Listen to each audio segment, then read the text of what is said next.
नमस्कार, स्वागत है आपका द न्यूज़ लॉन्चर पर। मैं हूं अशोक वानखेड़े, लेकर आया हूं आपका अपना कार्यक्रम द एक्स-रे।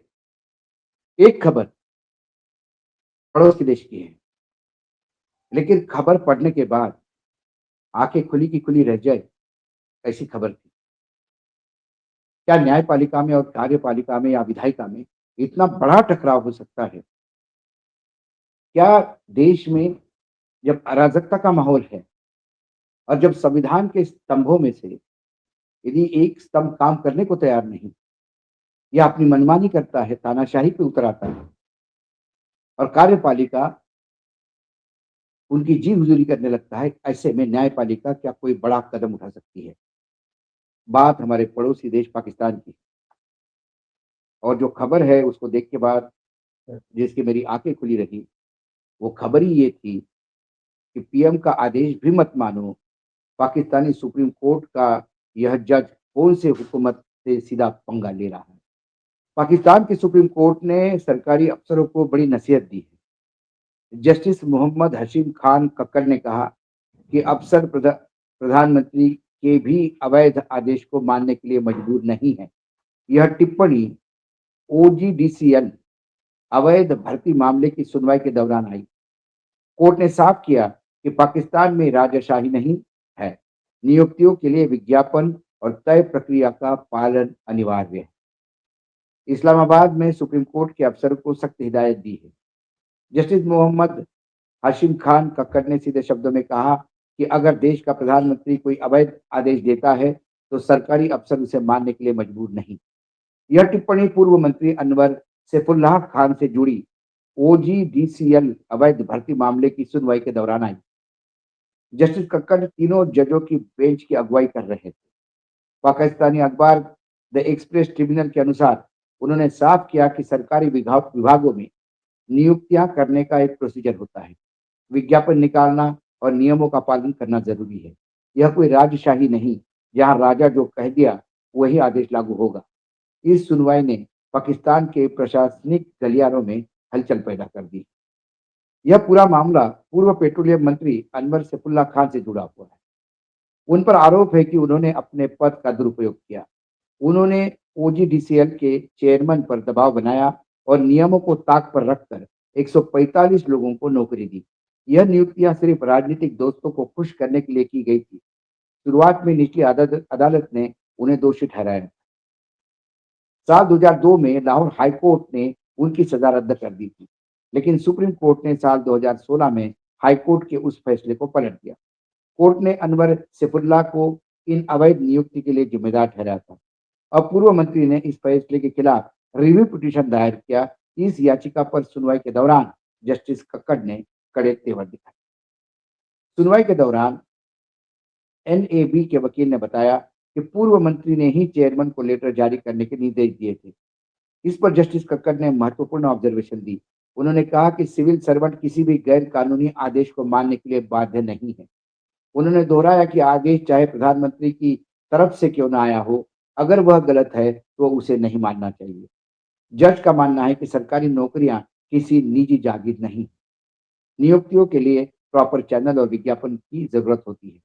अगर अफसर गलत आदेश मानते हैं तो वो भी सिस्टम को बिगाड़ने के लिए उतने ही जिम्मेदार है। कोर्ट ने यह संदेश दिया कि अफसरों को पद के बजाय कानून के प्रति वफादार होना चाहिए। बहस के दौरान एक और दिलचस्प बात सामने आई। एनएबी के वकील ने दलील दी कि मंत्री के स्टाफ ऑफिसर ने लिखा था कि नौकरियों के लिए पार्लियामेंट की तरफ से दबाव था। इस पर बेंच के एक अन्य सदस्य जस्टिस सलाहुद्दीन पनहवार ने टिप्पणी की। उन्होंने कहा कि लोग अक्सर मंत्रियों से रोजगार की मांग करते हैं, लेकिन जस्टिस कक्कड़ अपने स्टैंड पर कायम रहे। उन्होंने कहा दबाव चाहे कहीं से भी हो, अवैध काम करने की इजाजत नहीं दी जा सकती। वकील ने यह भी बताया कि अगर सिविल सर्वेंट आदेश नहीं मानते तो उन्हें परिणाम भुगतने पड़ते हैं। कोर्ट ने माना कि इसी राजनीतिक हस्तक्षेप के कारण सरकारी संस्थाओं में जरूरत से ज्यादा लोग भर्ती किए गए। सुनवाई के दौरान सरकारी संस्थाओं में बढ़ती भीड़ यानी ओवर स्टाफिंग पर भी चर्चा हुई। जस्टिस कक्कड़ ने कहा कि आज लगभग हर सरकारी संस्था में क्षमता से अधिक लोग काम कर रहे हैं। उन्होंने पाकिस्तान की सरकारी एयरलाइन पीआईए की तुलना इंटरनेशनल एयरलाइंस से करने का सुझाव दिया। इससे साफ होता है कि राजनीतिक नियुक्तियों ने संस्थानों की आर्थिक हालत खराब कर दी। वही बेंच के तीसरे सदस्य जस्टिस इश्तियाक इब्राहिम ने कानूनी पहलू पर ध्यान दिलाया। उन्होंने गौर किया कि ये जब नियुक्तियां हुई तब एनओओ 1999 एनएओ लागू नहीं था। कोर्ट अब इस तथ्यों को ध्यान में रखते रिव्यू पिटीशन पे अपना फैसला सुनाएगी। ये खबर जब मैंने पढ़ी तो मुझे एक बात तो समझ में आई, और वो एक बात ये है कि जब ये मैं खबर पढ़ रहा था तो कभी बीच में मैंने एक बार फिर से देखा कि ये पाकिस्तान का ही मामला है, भारत का नहीं। काश हमारा सर्वोच्च न्यायालय हमारे यहाँ की बड़ी एजेंसियों को और तथाकथित स्वायत्त संस्थाओं को भी ये आदेश दे कि उन्हें संविधान के अनुसार काम करना होगा, ना कि किसी एक के राजनीतिक दल के दबाव में आकर। अक्सर हमारे यहाँ राजनीतिक दल के दबाव में आकर काम होते हैं। यदि हाल ही की बात कहें तो ऐसी कई टिप्पणियां सर्वोच्च न्यायालय की है कि लोगों को अरेस्ट क्यों किया जाता है, लोगों को जमानत क्यों नहीं दी जाती। कई लोग जिनको जमानत मिली है ईडी के मामले में, वहां जजों ने ये टिप्पणियां की कि इनको जमानत इसलिए दी जा रही है कि इन पे केस ही नहीं बनता। हाल ही में राहुल गांधी के मामले में, राहुल गांधी और डेक्कन हेराल्ड वाले केस के मामले में, गांधी परिवार और डेक्कन हेराल्ड वाले केस के मामले में जब ईडी ने चार्जशीट फाइल की तो कोर्ट ने कहा कि जब एफआईआर ही फाइल नहीं हुई तो चार्जशीट कैसे फाइल की। कई जगह पे यश जो झारखंड के मंत्री थे सोरेन साहब, हेमंत सोरेन साहब, उनके मामले में कोर्ट ने टिप्पणी दी कि जिस जमीन को लेकर ईडी ने इनको 5 महीने तक जेल में रखा, उस जमीन का तो इनके साथ कोई नाता ही साबित नहीं होता। No connection with the land, either on paper और एनी अदर वे। जब अनिल देशमुख महाराष्ट्र के गृह मंत्री 13 महीने जेल में सड़ गए, उन पे आरोप था 100 करोड़ का वसूली का, और चार्जशीट हुई 1 करोड़ 40 लाख। उसमें भी कोर्ट ने यही कहा कि यहाँ ईडी का मामला बनता कहां है। क्या ईडी के अधिकारी, इनकम टैक्स के अधिकारी, सीबीआई के अधिकारी, ये जितनी भी जांच एजेंसियां हैं, ये क्या किसी एक राजनीतिक दल की ही बात सुनते हैं?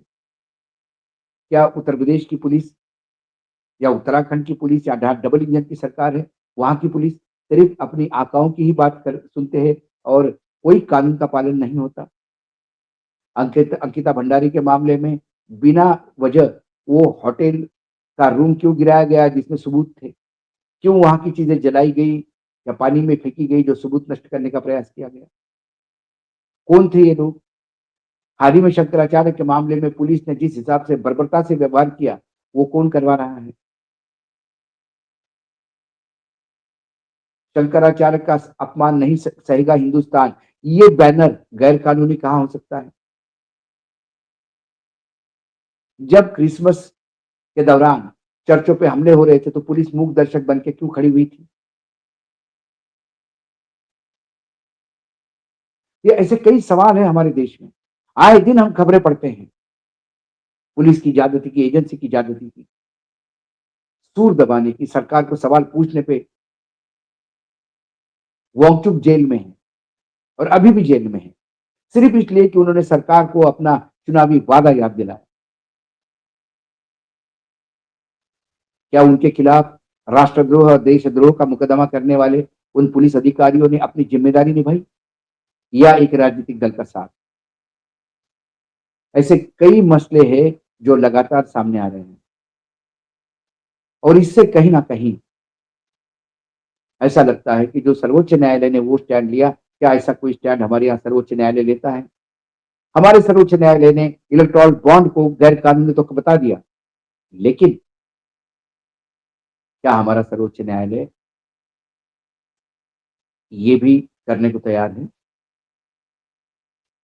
कि उस इलेक्टोरल बॉन्ड में जो ज्यादती हुई उससे राजनीतिक दलों को सजा देने का काम कर सकता है? नहीं किया। पाकिस्तान जहां अराजकता है वहां पे यदि जमीर जगता है कोर्ट का, तो क्या भारत में ऐसा होगा? यही एक से मैं देखता हूं तो मैं यही सोचता हूं कि एक दिन मेरे भारत के भी सिर्फ उज्जवल भुइया नहीं, बाकी भी जजेस ऐसे ही यदि स्टैंड लेते रहे तो इस देश का संविधान सुरक्षित रहेगा।